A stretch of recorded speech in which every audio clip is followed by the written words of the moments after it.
You are outnumbered 70 to 1. Your enemy has rifles, artillery, and Gatling guns. You have a sword. Your traditions, your honor, your entire way of life has been outlawed by the very government you helped create. So what do? You draw your blade, you look at the men beside you, the last of their kind, and you charge. This isn't a battle for victory. This is a battle for a beautiful death. This was the final defiant act of Saigo Takamori, the man they called the last true samurai. And to understand why he chose to die this way, you have to understand the world that made him and the world he refused to accept. For over 250 years, Japan was a world unto itself, sealed off from foreign influence under the rule of the Tokugawa shogunate. It was a society frozen in a delicate, brutal balance. At the very top of its rigid class system stood the samurai. They were more than just warriors. They were scholars, administrators, and the living embodiment of a code known as Bushido. They had the right to carry two swords, a symbol of their status and their lethal purpose. But by the mid-19th century, this world was beginning to crack. The long peace had made many samurai into bureaucrats, their swords more ceremonial than practical. Their stipends were shrinking, and a deep sense of unease was settling over the warrior class. They were a sword without a war, a purpose without a cause, and they had no idea the tidal wave that was about to hit their shores. In the southern domain of Satsuma, the old ways died hard. Here the samurai spirit was still a burning fire. And into this world in 1828 was born Saigo Takamori. He wasn't born into high nobility, but into a low-ranking samurai family. From a young age, he was a giant of a man, physically imposing, but known for his quiet sincerity and unshakable integrity. He was educated in the harsh, stoic traditions of Satsuma, where loyalty to one's lord and a contempt for death were core values. He wasn't a man who craved personal wealth or power.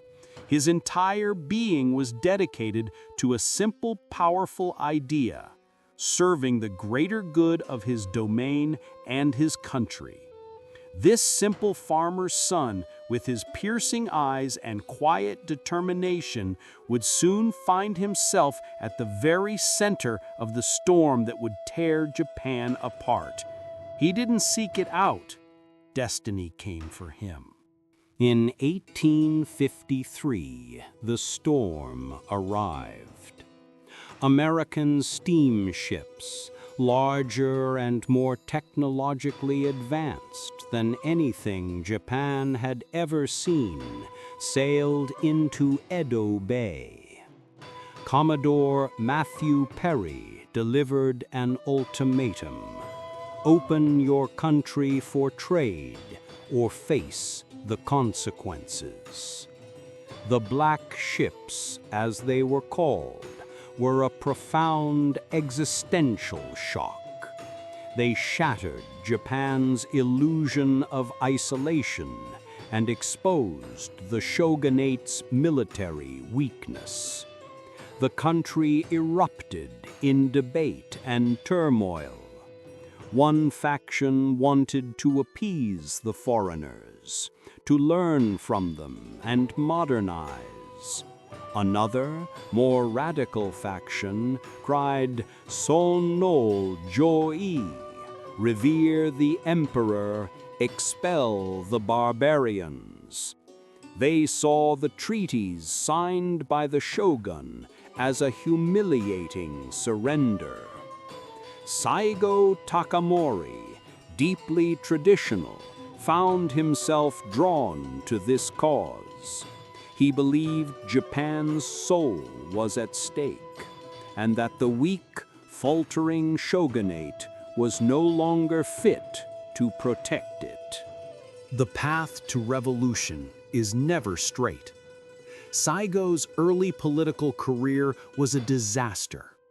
He backed a rival claimant for the shogunate, who lost, and he was forced into exile on a remote island to escape assassination.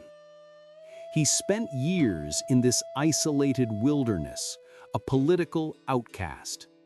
But this period didn't break him, it forged him. Away from the schemes of the capital, he had time to read, to meditate, to refine his philosophy.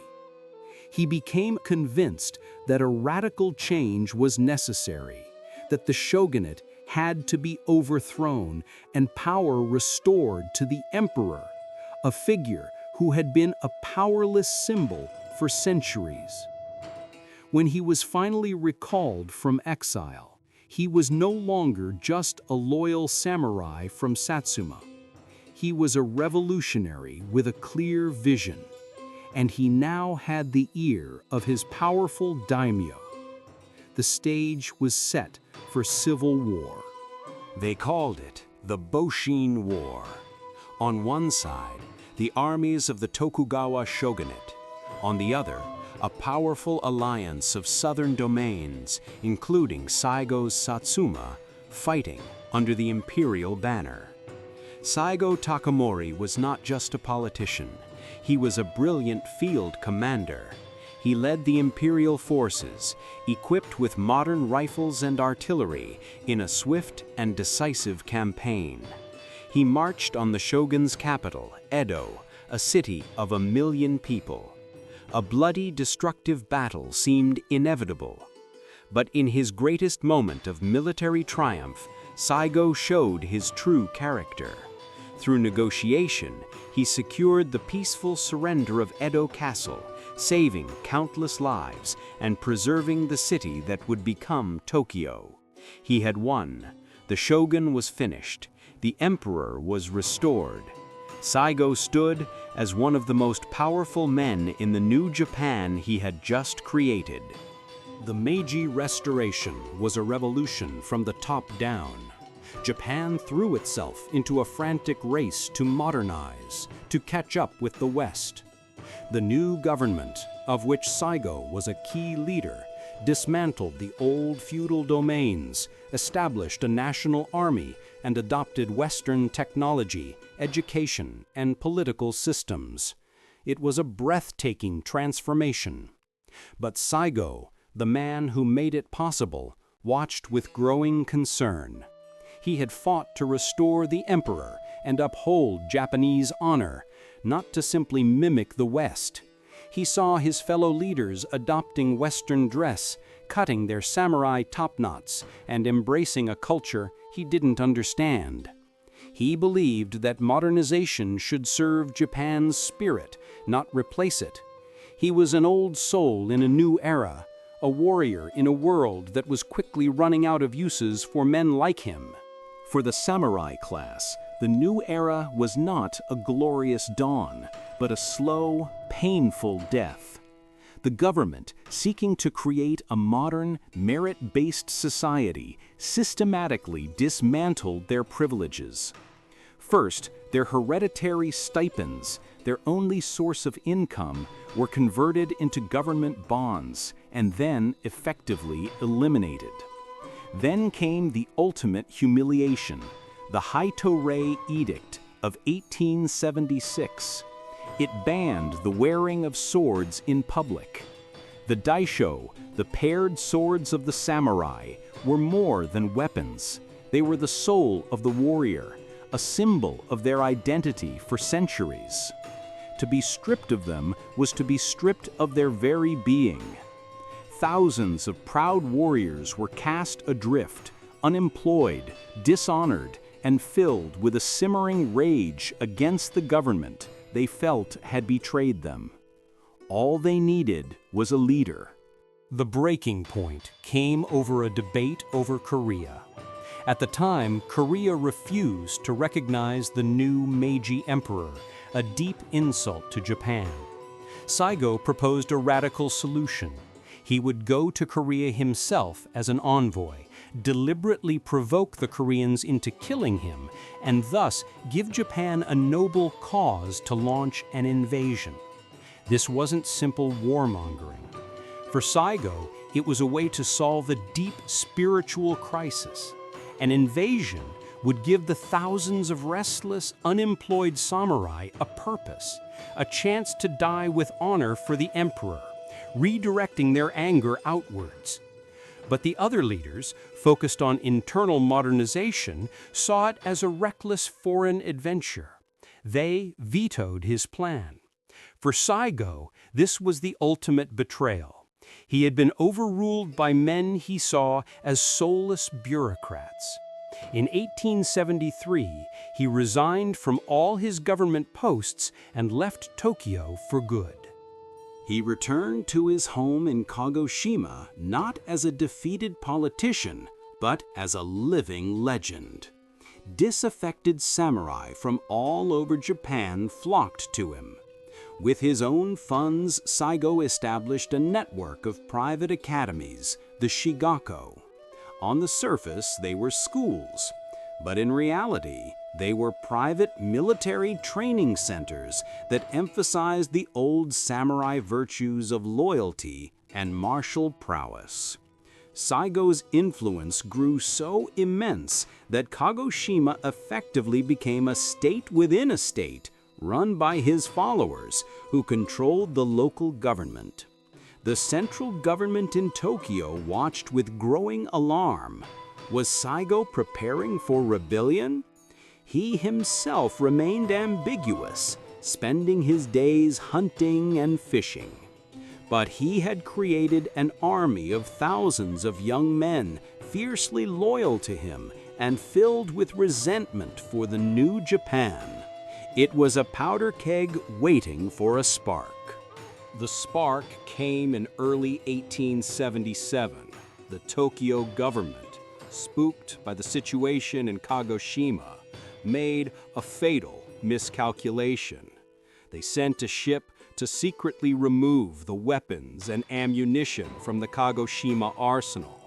At the same time, rumors spread that government assassins had been sent to kill Saigo.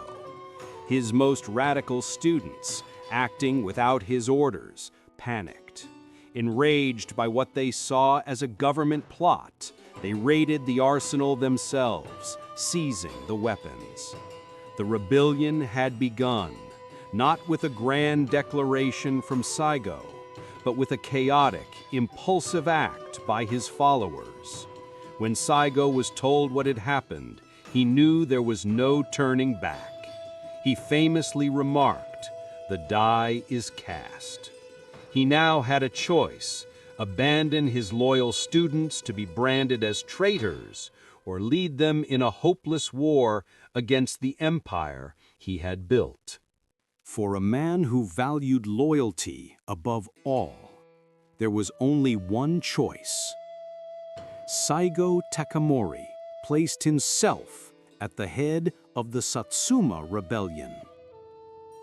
An army of around 15,000 men began a long march north through the dead of winter. Their plan was to march on Tokyo and present their grievances to the emperor, to cleanse the government of corrupt officials. They were convinced that samurai across the country would rise up and join their cause. But they were marching into a different Japan than the one they remembered.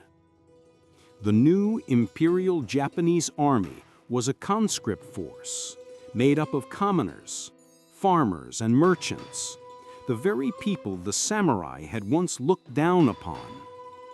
But they were well-equipped, well-trained, and fighting for their new nation. The clash was coming, and it would be a contest not just of armies, but of eras. The rebels' first major obstacle was Kumamoto Castle, garrisoned by a small force of imperial soldiers. Saigo expected it to fall quickly. He was wrong. The conscript soldiers, led by a brilliant commander, put up a ferocious defense. The samurai, masters of sword fighting, found their traditional charges shattered by modern firepower. The siege of Kamamoto Castle became a brutal 50-day stalemate. It was a critical strategic failure for Saigo. The delay gave the central government precious time to mobilize its main army and send reinforcements south. The quick, decisive march on Tokyo had bogged down into a war of attrition, a kind of war the samurai were not equipped to fight. The castle never fell. It held out just long enough to seal the rebellion's fate. With the imperial main army now on the field, the decisive battle of the war was fought for a series of hills called Tabaruzaka. For 17 days, in torrential rain, the two armies tore each other apart in some of the most brutal fighting in Japanese history. It was a meat grinder. The samurai would charge with their swords, only to be cut down by rifle volleys. The imperial army would advance, only to be thrown back by desperate counterattacks. This was the ultimate test, the spirit and legendary skill of the samurai against the sheer industrial might and numbers of the modern state. The rebels were outgunned and outnumbered 3-1. They fought with almost superhuman courage, but courage was not enough. After suffering immense casualties, the Satsuma line finally broke. The road to Kumamoto was open, and Saigo's army was shattered. What followed was not a rout, but a long 6-month fighting retreat back towards Kagoshima. Hunted by the vastly superior imperial army, Saigo's forces were whittled down in a series of desperate battles. They lost their artillery, their modern rifles ran out of ammunition, and many were forced to fight with only their swords and spears. Yet they never surrendered. Their loyalty to Saigo was absolute. They were no longer fighting for victory, but for a principle. They were fighting for a world that no longer existed, led by a man who embodied it. Saigo, despite his own injuries, refused any special treatment, sharing the same meager rations and hardships as his men. His army shrank from thousands to a few hundred, a loyal core of warriors determined to follow their leader to the very end. Finally, they were cornered.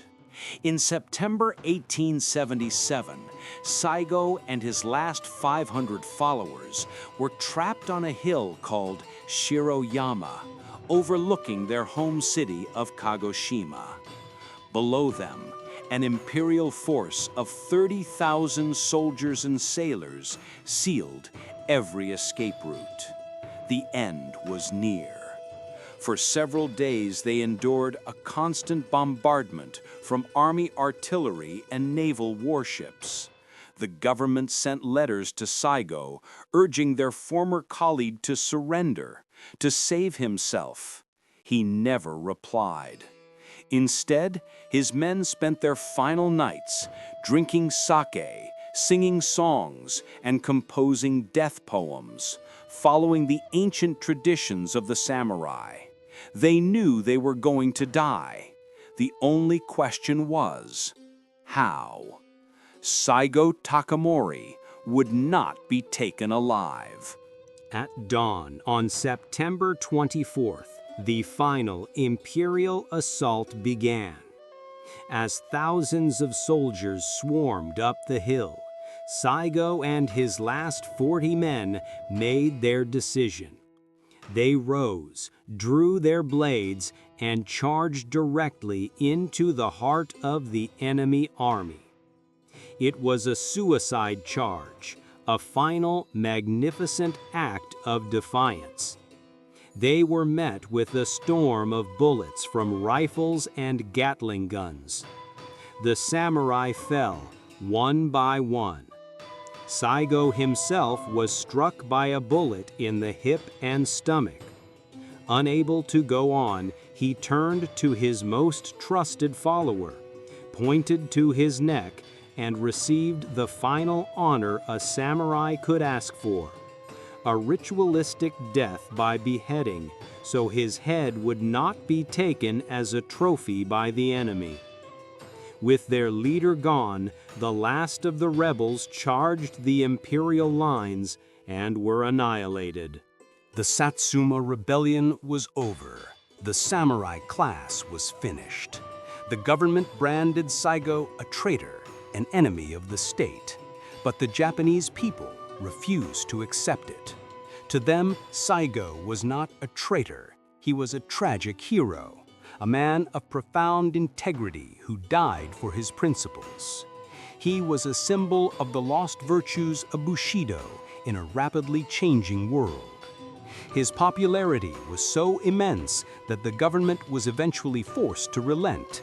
In 1889, they officially pardoned him posthumously and even erected a now famous statue of him in a park in central Tokyo. The man who led a rebellion against the Meiji Emperor is now celebrated as one of modern Japan's greatest heroes. How can a man be both a rebel and a national icon? Perhaps it's because Saigo's story isn't just about a failed rebellion. It's about the painful, violent birth of a modern nation. He represented the past, a past that had to be destroyed for the future to be born.